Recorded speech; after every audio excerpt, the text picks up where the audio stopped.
안녕하세요. 저는 인천 연수구청에서 운영하고 있는 연수청학도서관에서 근무하고 있는 고현주입니다. 제가 연수 어린이 도서관에 근무할 때 있었던 일입니다. 3에서 5세 어린이집에 가지 않는 아이를 위한 스토리텔링 시간이 있었어요. 이 아이들이 하루는 이야기에 너무 집중하는 겁니다. 그래서 제가 궁금해서 물어봤죠. 엄마랑 할머님들에게. 그랬더니 이렇게 얘기하시는 거예요. 말도 말라고. 3세 때 왔는데 이야기를 듣기는커녕 기어다니고 밖으로 도망가고 엄청 힘들었다고. 그런데 한 1년쯤 이런 과정을 겪다 보니까 아이들이 책에 집중하게 되더라는 거죠.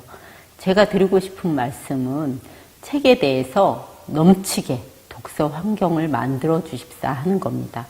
책을 전집으로 사서 거실 한쪽 벽면을 꾸몄다고 다 되는 게 아니에요. 부모가 스스로 책을 읽고 좋아하는 모습을 보여줘야 하고요. 도서관에 함께 열심히 다니십시오. 공공도서관의 숫자가 전국에 1000개를 넘었습니다. 요즘 도서관에서는 책만 빌려주지 않아요. 영화도 보여주고 공연도 보여주고 체험 행사도 많고요. 또 서점은 어떻습니까? 커피도 팔고요. 몇 시간씩 책을 읽어도 누구 하나 뭐라고 하는 사람이 없죠. 그렇게 아이와 함께 즐거운 시간을 많이 만드시기 바랍니다. 그리고 또 한 가지, 책을 꾸준하게 읽어주시는 게 중요합니다. 책을 읽어줄 때도 원칙이 있습니다. 첫째, 매일 같은 시간에 읽어줘야 하고요. 둘째, 대화해야 합니다. 셋째, 목소리에 사랑을 담아서 읽어주셔야 하고요. 다섯째, 듣는 아이의 호흡에 맞춰서 읽어주셔야 합니다. 이런 여러 가지 원칙들을 잘 지키셔서 아이에게 책을 읽는 재미를 알게 해 주십시오.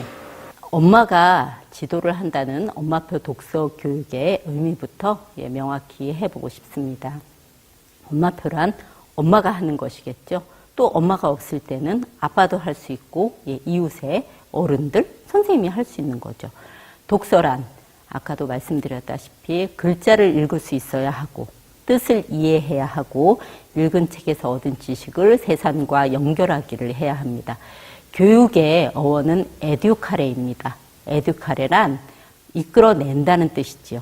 결국 엄마의 힘으로 책을 매개로 아이 내면에 있는 성장 잠재 능력을 이끌어내는 것, 이것이 바로 엄마표 독서 교육입니다. 독서 교육에 3대 요소가 있습니다. 독서, 대화, 체험입니다. 이 세 가지 활동을 연령에 맞게 해 주시면 되는데요. 초등 1, 2학년을 위한 그림책을 한 권 추천해 드리고 싶습니다. 일본 그림책인데요. 혼나지 않게 해주세요라는 책입니다. 초등학교 1학년에 막 입학한 남자아이가 있습니다. 이 아이가 얼마나 개구진지요. 학교와 집에서 매일 혼나는 겁니다. 혼이 나면요. 혼이 빠집니다. 기가 죽어서 돌아다니죠. 그런데 어느 날 일본에서는 7월 칠석에 단자쿠라는 풍습이 있는데 대나무에다가 소원을 매다는 거예요. 이 아이도 소원을 적습니다. 맞춤법도 틀리게 혼나지 않게 해주세요 라고.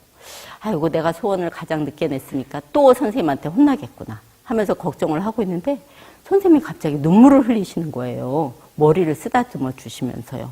그동안 내가 너무 많이 혼냈다고 미안하다고요. 그날 밤 엄마와 통화를 하시죠. 길게. 엄마가 동생과 함께 소년을 안아주면서 하늘만큼 땅만큼 사랑한다고 그렇게 말씀해 주십니다. 아이와 함께 이 책을 읽어보시고요. 엄마가 혼을 낸 이유, 혼이 났을 때 아이가 느꼈을 감정들 이런 거에 대해서 이야기해 보시고요. 도화지에다가 환하게 웃는 엄마의 모습을 한번 그려보시는 것은 어떨까 싶습니다. 초등학교 3, 4학년을 위해서는요. 칠판 앞에 나아가기 싫어라는 그림책을 추천해드리고 싶습니다. 수학 시간에 무작위로 선생님이 불러내서 문제를 풀게 하는 겁니다. 완전히 공포의 시간이죠. 아이는 배가 아파서 학교에 가기 싫고 온갖 핑계를 댔지만 학교에 가게 됩니다. 그런데 어느 날 담임 선생님이 출장을 가시고 임시 담임 선생님이 오셨어요. 얼마나 긴장을 하셨는지요. 식은땀을 흘리고 손수건이 다 젖고요. 예, 귀가 새빨개지시는 거예요. 그걸 보다 못한 소년이 도와드리고 싶어서 용기를 냅니다. 손을 들고 앞으로 나아가죠. 당당하게. 그래서 문제를 풉니다. 실제 저희 아이도 비슷한 사례가 있었어요. 그래서 학교를 찾아가서 상담을 통해서 해결했고요. 친구와 제 아들의 친구들을 집으로 불러 모아서 제가 역할극을 해보았습니다. 모든 아이들이 그렇게 발표에 두려움을 갖는 것은 아니더라고요. 아이와 함께 역할극 같은 것을 해보면서 상황을 이해하는 데 도움을 받으실 수 있을 거라고 생각합니다. 초등 5, 6학년 친구들을 위해서는 들꽃 아이라는 책을 소개시켜드리고 싶습니다. 이것은 저자인 임길택 선생님의 실제 실화입니다. 실제 겪으신 이야기죠. 산골 마을에 사는 보선이라는 소녀가 있어요. 이 아이는 이제 아주 오지에 있는 산골 마을에 살고 있는데요. 6학년 담임으로 부임하신 총각 선생님과 사제지간의 정에 대해서 이야기를 하고 있습니다. 보선이는 학교에 올 때 들꽃을 꺾어 옵니다. 꼭 그 제철에 맞는 들꽃을 꺾어다가 선생님 책상에 올려주고요. 그런데 이 보선이는 눈이 오거나 비가 오면 학교를 못 오는 겁니다. 집이 너무 멀어서. 그래서 아이가 손전등을 갖고 다니는 거예요. 선생님은 보선이가 꺾어다 주는 들꽃 때문에 이제 식물 공부를 열심히 해서 식물들을 많이 알기도 하고요. 그렇지만 아이의 집이 멀면 얼마나 멀까 하고 가정 방문을 한번 가보게 됩니다. 이제 점심을 먹고 출발했는데요. 날이 어둑해질 때까지 도착을 할 수가 없는 거예요. 남자지만 주변이 어두워지고 산속에 들어와 있으니까 무섭게 시작하는 거죠. 그러다 헤매다가 집을 발견하게 되는데 그 마을에서는 잔치가 열립니다. 이 마을이 생기고 나서 처음으로 선생님이 가정 방문을 오셨다고요. 그날 선생님은 보선이네 집에서 누워서 밖에 별을 쳐다봅니다. 참 많은 생각을 하게 되시는 거죠.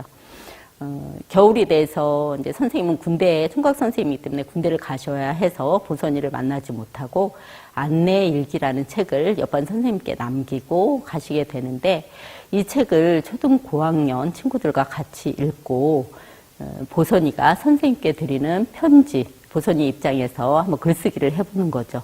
이런 활동을 하면 초등 고학년한테 좋은 활동이 되겠습니다. 이 모든 활동을 엄마들이 지도하면서 함께 해 주실 수 있습니다.